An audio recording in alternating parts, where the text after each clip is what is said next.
Et donc, je reviens sur la question de la sûreté.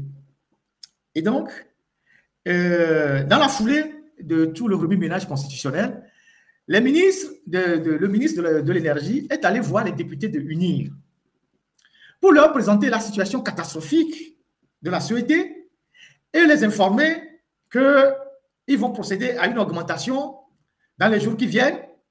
Et il a donné des éléments de langage à ces députés-là d'aller défendre sur les médias l'augmentation. Donc, d'ici la semaine prochaine, si vous voyez des députés envahir les radios pour défendre l'augmentation du coût de l'électricité, c'est qu'ils ont été déjà préparés en amont par le ministre de l'Énergie qui leur a donné les éléments de langage qui doivent leur servir à justifier cette augmentation de l'électricité. Et donc, ce que j'avais annoncé est arrivé et patatras, tout le monde est étonné, les gens sont offusqués, les gens sont énervés, ça va dans tous les sens. Mais ce n'est pas d'aujourd'hui que nous parlions de la sûreté. Je suis l'un des rares journalistes avec d'autres confrères qui avons fait des dossiers énormes sur la sûreté. Je n'ai cessé de faire des dossiers sur la sûreté quand j'étais au Togo, que ce soit dans le journal papier, que ce soit dans l'autre journal, ou depuis que je suis parti du Togo, dans les lives. L'année surpassée, rappelez-vous, j'ai parlé de la Benjamin du gouvernement, Myriam Aziablé, comment elle saignait la sûreté, comment elle a fait créer des projets qui n'ont rien donné, les tricycles qui doivent servir à aller brancher les courants, qui sont abandonnés au siège de la sûreté. Si la technique le permet, si on a ces tricycles-là, je vais vous le montrer. Comment est-ce qu'on avait investi beaucoup d'argent, 300 millions, 400 millions dans des projets qui n'ont pas été accomplis et que l'argent a disparu. Même cette ministre-là, la petite du gouvernement-là, la sûreté a débloqué de l'argent, beaucoup d'argent, pour aller installer un groupe électrogène à son domicile. Donc, on a augmenté le coût de l'électricité. Et M. Amoujou Beto, qui était un ancien directeur adjoint de la sûreté dans les années 2013, et je rappelle que ce monsieur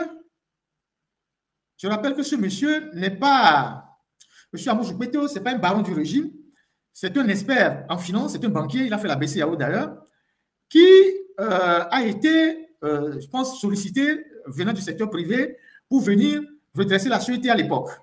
Donc, je pense qu'il est d'un certain âge. Donc, ce n'est pas quelqu'un qui est du régime, mais c'est quelqu'un qui est venu apporter son expertise. Ça n'a pas marché, il est parti, il est retourné dans son coin. Et donc, depuis qu'on a lancé cette histoire d'augmentation du coût et que ça a été matérialisé, il a fait plusieurs sorties. Et les gens ne commencent pas à dire, ah oui, il était où avant? Pourquoi il n'avait pas agi avant? Mais c'est quelqu'un qui écrivait depuis sur la sûreté, sur sa page Facebook. Moi, j'ai regardé sa page Facebook depuis longtemps. Il écrivait, il dénonçait. Il interpellait Fon Yassimé depuis longtemps sur sa page Facebook, sur les dégâts que la sûreté qui se passait à la sûreté. Ce n'est pas d'aujourd'hui qu'il dénonçait les faits. Donc, moi, ce que je tire de ce qu'il a écrit, je vais vous le résumer avant que moi-même, je ne vous dise ce que je pense de la sûreté. Sa sortie, comme il a toujours fait depuis des années, ce n'est pas dirigé contre quelqu'un. Il met sur la place publique les réalités, les sombres réalités de la boîte, ce qui se passe à l'intérieur de la sûreté. Parce qu'il y est resté, il connaît la boîte, il connaît les pratiques, et comment les gens gèrent la sûreté. Donc, il nous dit de façon substantielle que par rapport à ces réalités-là que lui décrit, l'État, à l'heure actuelle, n'a pas besoin d'augmenter le coût de l'électricité. Au contraire, l'État a besoin d'assainir le secteur. En assainissant le secteur, l'État peut valablement engranger des ressources pour combler ne serait-ce que le vide ou les pertes que la sûreté bénéficie, que la sûreté crée. C'est ce qu'il est en train de dire, c'est la trame de sa sortie. C'est vrai qu'il a mis le doigt sur certains ministres véreux qui ont participé à détruire la sûreté, qui sont toujours qui sont toujours des ministres proches de Fon Yassimé ou qui sont ses conseillers. On les connaît, on sait ce qu'il est en train de droiter. Je vais les citer bientôt. Moi-même, je prends la responsabilité de les citer. Je les ai toujours cités, je vais les citer. Mais lui, il le dit à mots voilés. Nous connaissons ces gens-là, ceux qui ont participé à saquer la sûreté, à saquer le secteur de l'énergie au Togo et à s'enrichir de manière insolente et à narguer les Togolais. Nous les connaissons. Donc, en réalité, l'exercice auquel il nous a soumis, c'est pour aider plutôt le gouvernement. C'est pour ça qu'il parle.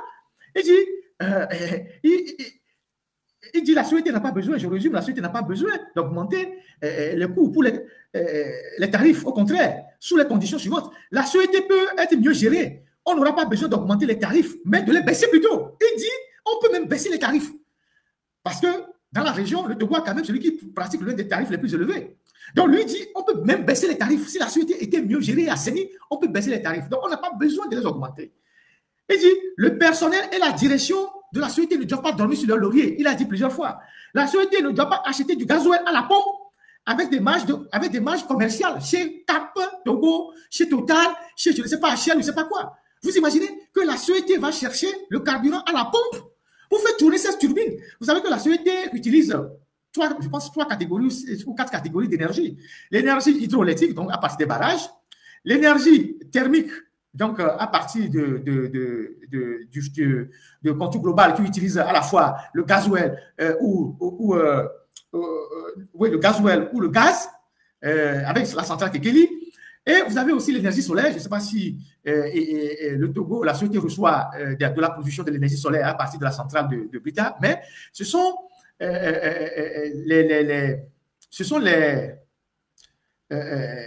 matériaux de première catégorie que la société utilise pour produire l'électricité. Donc, sur la question du carburant, mais il dit que non seulement la société n'a pas besoin d'aller acheter le carburant à la pompe, mais il dénonce ceux qui, pendant longtemps, dans les commandes du pétrole, ont fait du faux. La question des Adjacli revient ici. Ils n'ont pas fait du faux seulement dans la commande du pétrole, puisque c'est eux qui commandaient le carburant pour ravitailler et distribuer sur l'ensemble du territoire. C'est le réseau Adjacli qui le stockait à la STE là-bas, ou non, c'est eux qui stockaient le carburant. Mais ils faisaient aussi des magouilles sur le taux du dollar. Il dit aussi la même chose. Vous savez que le dollar que nous utilisons de façon ordinaire est différent parfois du dollar douanier. Le dollar au comptant douanier, le taux est différent. Et le rapport des inspecteurs d'État sur le pétrole Gate a relevé tous ces aspects. La manière dont les Adjacli, ils utilisaient le dollar, ils commandaient les trucs en dollars, ils gagnaient beaucoup d'argent. C'est-à-dire, ils jouaient sur le dollar pour gagner beaucoup d'argent. Vous imaginez quand les gens commandent 100 000 litres de carburant, 1 million de litres de carburant, s'ils gagnent 2 centimes, 3 centimes sur le dollar, vous imaginez combien de millions ils gagnent? Ils notent ça. Donc, le scandale du pétrole Gate que j'ai dénoncé, dont les gens se sont réjouis qu'on a condamné certains individus de certains partis politiques qui ont dansé, qu'on a condamné Ferdinand, ça nous rattrape. On est tous dedans aujourd'hui. Quand vous êtes incapable dans vos partis politiques de réfléchir, de faire des enquêtes, quand les journalistes font un travail sérieux, quand vous n'aimez pas la tête des journalistes parce que de temps en temps vous critiquez, vous souhaitez qu'on coupe la tête des journalistes. Aujourd'hui, vous êtes tous rattrapés. C'est tant mieux. On va subir. Quand les cours du pétrole sont à la baisse, ça aussi, ça concerne les Adjacli, il dit que, je résume toujours, il dit la société doit donner ses besoins en carburant directement à l'État. Et c'est à l'État d'importer le pétrole. Et non à la société d'aller l'acheter à la pompe chez Total ou chez Cap Togo. Il dit, quand les cours du pétrole sont à la baisse, comme c'est le cas aujourd'hui, sur le marché international, la société doit réagir. Si les cours atteignent des niveaux qui permettent de tourner contre le global, bien au moins cher avant. Après ça, il reste les points qui fâchent. Il faut laisser les agents de la sécurité faire librement leur contrôle de fraude au compteur. Vous connaissez la question de la fraude au compteur, notamment, pas seulement chez les particuliers, mais les industriels. Et il parle et il évoque un aspect important, les transformateurs, que les industriels trafiquent, parce que ces transformateurs-là, les industriels en ont assez. Donc, il dit, je continue d'affirmer que les pertes d'énergie en ligne et les fraudes au compteur, spécialement des entreprises dont les dirigeants sont vicieux, véreux et peu de fois, font perdre à la société chaque année 20 milliards de francs CFA. C'est une estimation qu'il a faite en 2013. C'est-à-dire, en 2013 déjà, la fraude au compteur faisait perdre à la société 20 milliards par an. Estimons que de 2013 à ce jour, il y a eu plus d'industries dans notre pays. Il y a plus de secteurs industriels dans notre pays. La pierre est venue. On a augmenté les capacités de la zone franche. Donc, des capacités de fraude au compteur.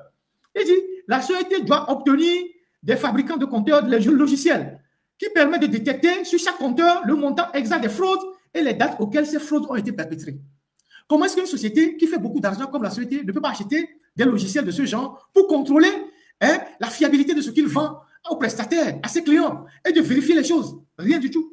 Enfin, il dit, je l'ai toujours plus, il dit, je supplie la direction de la société de prendre les dispositions pour séparer les postes de transformateurs des entreprises pour les sociétés et pour que les sociétés n'accèdent plus à la partie réservée à la société pour perpétrer les fraudes et dire que ce sont les agents irresponsables de la société qui aident ces entrepreneurs véreux à construire ces postes de transformation non conformes aux normes de la société et aux normes internationales de sécurité. Ce faisant, la société récupérera un minimum de manque à gagner de 20 milliards de CFA par an. C'est seulement à ces conditions que la société peut relever la tête. Voilà ce qu'il a dit. Il a dirigé ses sorties contre personne. Il a fait un diagnostic que nous tous nous pouvons faire. La chance que lui a eu, c'est qu'il a fait la boîte, il connaît les réalités, il connaît les chiffres, il connaît les données. Maintenant, on laisse de côté M. Amoussou Peto. Revenons à nous-mêmes. Revenons à nous-mêmes.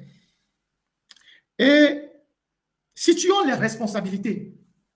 Je disais tantôt que pendant 60 ans ou pendant plus de 50 ans, les Togolais ont dépensé pour soigner les Nyasingbe, pour les entretenir. Les Nyasingbe au Togo sont comme des rois. C'est l'État qui les entretient, c'est les contribuables qui les entretiennent, c'est les Togolais qui subviennent à leurs besoins, en tout cas la plupart. Et ils vivent sur le dos de la République. Faure Gnassingbé est le président, jusqu'à la dernière, avant qu'il ne devienne PC ou PCM, pendant 20 ans, il est le président de la République.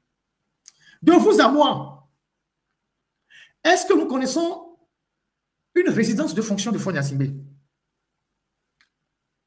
À part la présidence de la République, que ce soit à Kégué ou au bord de mer, est-ce que nous connaissons la résidence de fonction du président de la République? En temps normal, dans un pays organisé, le président de la République a une résidence de fonction. Le jour où il n'est plus président, il libère la résidence de fonction pour son successeur. On a déjà le cas des premiers ministres. Quand on nomme un premier ministre au Togo, ils ont une résidence de fonction, je pense à la cité OUA. Il y a Komla Mali qui était là-bas, il y a Gogo qui a été là-bas, il y a Klassou qui a été là-bas, il y a Tomiga qui a été là-bas. Il y a une résidence de fonction du premier ministre à la cité OUA. Est-ce que nous avons une résidence de fonction pour le président de la République au Togo? On n'en a pas. Nous sommes tous d'accord qu'on n'en a pas. Alors, à partir de ce moment-là, parce que s'il y avait une résidence de fonction du président de la République, on sait jusqu'à quelle proportion l'État prend en charge ses besoins en électricité. Macron a une résidence de fonction.